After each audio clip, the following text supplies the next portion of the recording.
Hello everyone, it's Amai calling from the void, and today we are doing a few teams for the Pirate King Adventures. This time we are running accessible teams that aren't exactly fully free to play, but these have amazing drops. All of the units are boosted, and I'll be showing you one by one how these teams work, as well as alternatives and how each of these characters form into the team and work together to clear this quest.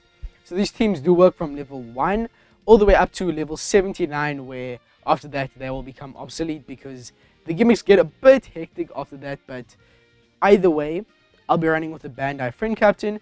One thing that you need to know is that my Zephyr is at level limit break 4, so he only has the captain upgraded and I don't have his special upgrades, so take that as you will. You don't need him to be level limit break 3. I think he doesn't get any significant upgrades that it makes it essential for us to clear the quest. You'll probably lose a bit of damage, that's about it. But how this team works is, stage 1 we use Brook, amazing wave clearer, getting around all those turtles and everything through the defense, and he'll also be used again on the later stage of the quest. If you have Brook if you don't have Brook's double special activation maxed, then you do want to not use his special again on stage 1. If you use it on stage 1, then you won't have him ready for when he's actually needed later on. So only use him for wave clear there if you do have him at double special activation max, otherwise it won't work. Stage 3 against UTA, yeah, 2 turns of defense up.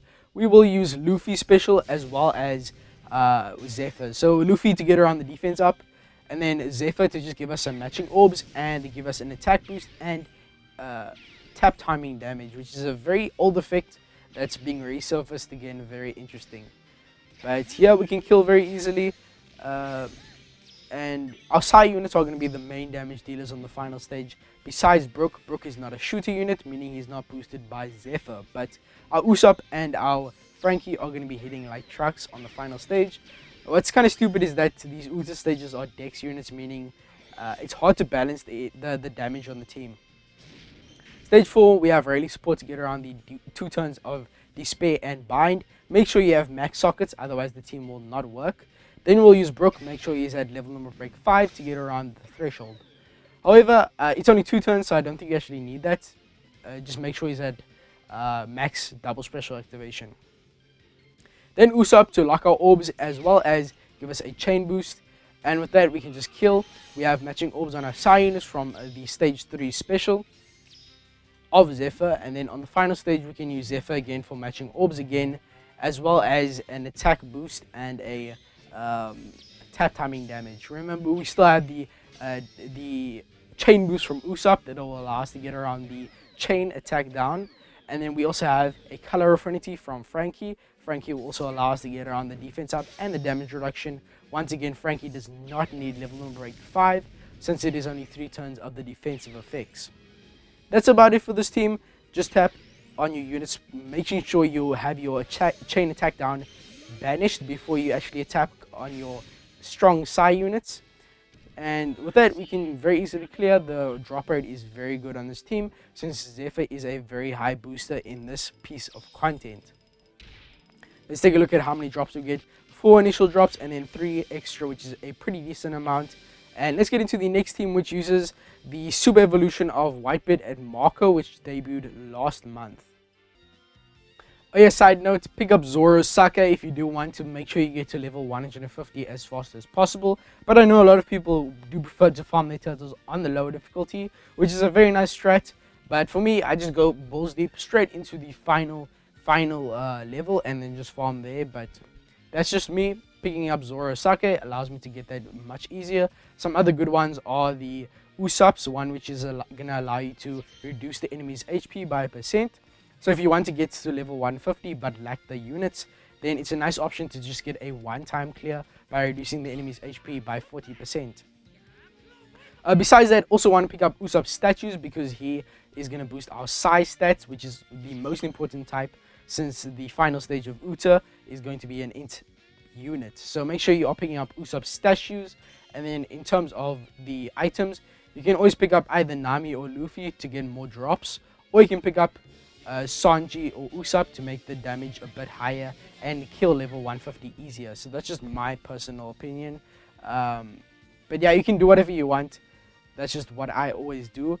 Some other the other ones are pretty much garbage.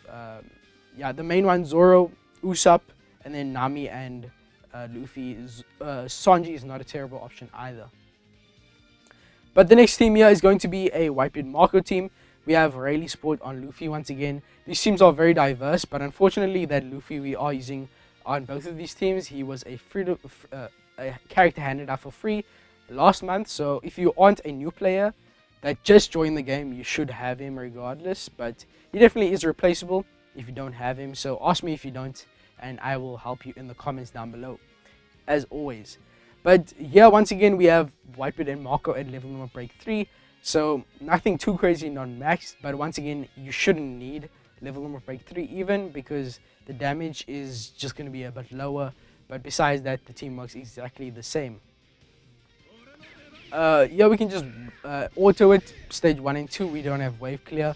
So just let it auto run, and we don't have to worry about stalling at all, since all of our units are boosted. But yeah, Whitebeard and Marco, you don't have to worry about their super swap. We won't be needing it.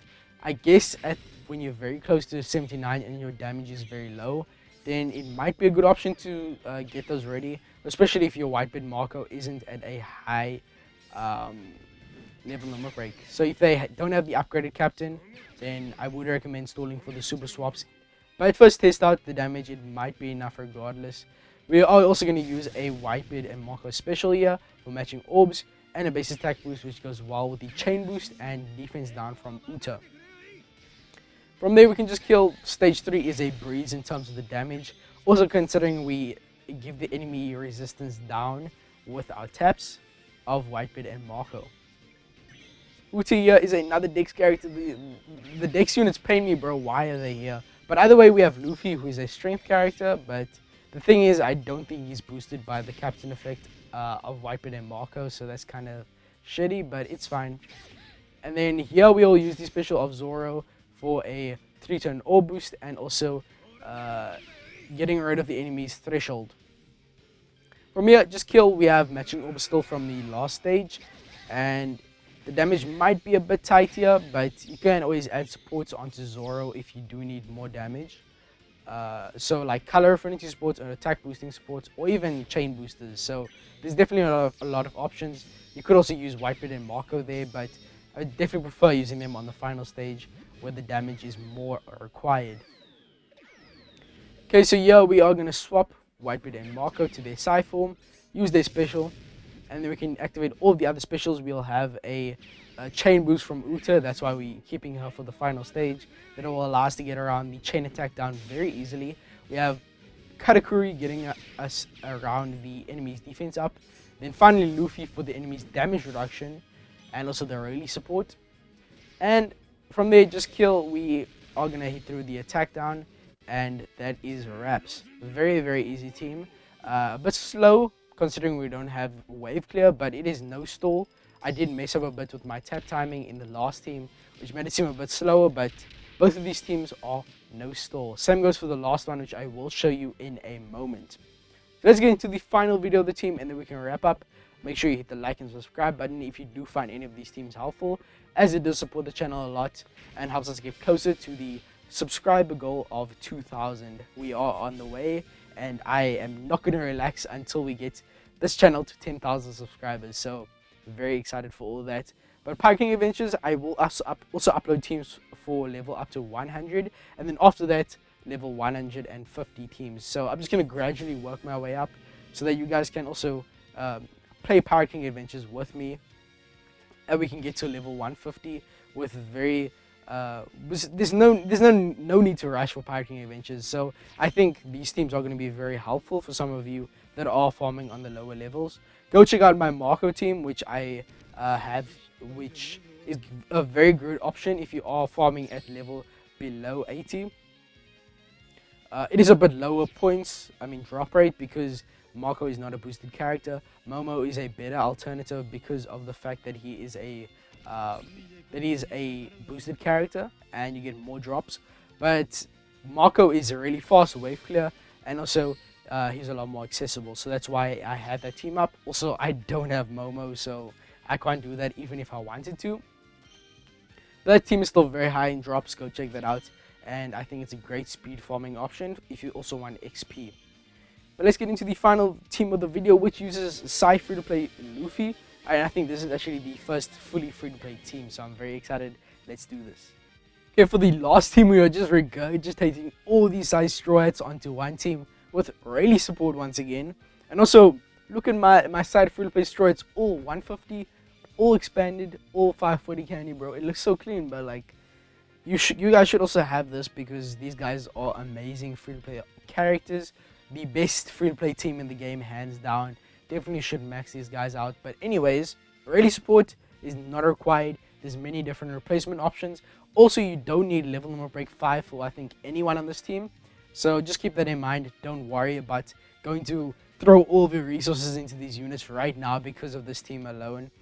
You definitely don't need it. Don't go and waste your resources. Although it isn't really ever wasted on these guys, but I digress. Let's get into the team. Very fast, very safe, very, very high damage. So how this works is stage 1, we're going to use the the super types of your Luffys. Now these guys wave clear very fast and give us a full board of matching orbs. Very, very nice. I'm saying very too much. I need to get a broader vocabulary. But here on stage 3, here we are going to be using our Zoro. Zoro is going to mow through the enemy's defensive effects and give us an orb boost. And we have matching orbs from our super types, so we don't have to worry about damage here, and we can kill very easily. Stage 4, also you could use one of your Luffy specials there, but it really isn't required at all. Stage 4 here, we are going to be using the support of Rayleigh to get around 2 turns of bind. You could also use Halloween Ace support or Valentine Nami, either one, whichever floats your boat. Here we are going to be using the special of Luffy and Sanji, as well as Brook. Brook's going to get around the enemy's threshold and give them a 1.5x increased damage taken. From here, kill, it's a super easy kill, very safe. And then on the final stage against TOT Musica into character, and we have a full team of side characters, so you can see how easily we can kill them here. Also considering we have an attack boost and a color affinity and a chain boundary, it's a very easy kill, so don't have to worry about damage here. As I said before, you don't need level limit break 5. It is not necessary. Honestly, I think though Sanji does require level limit break 5, because if he's not, he'll give you a 2.5x chain lock, which is not going to get around the chain attack down. So make sure Sanji is maxed. Besides that, you don't have to worry about any of these guys. But that's going to be it for the video. I hope you guys enjoyed, and I'll see you guys in the next one. I'm signing out from the darkness, and I'll see you guys in the next one. Peace, and I'm out.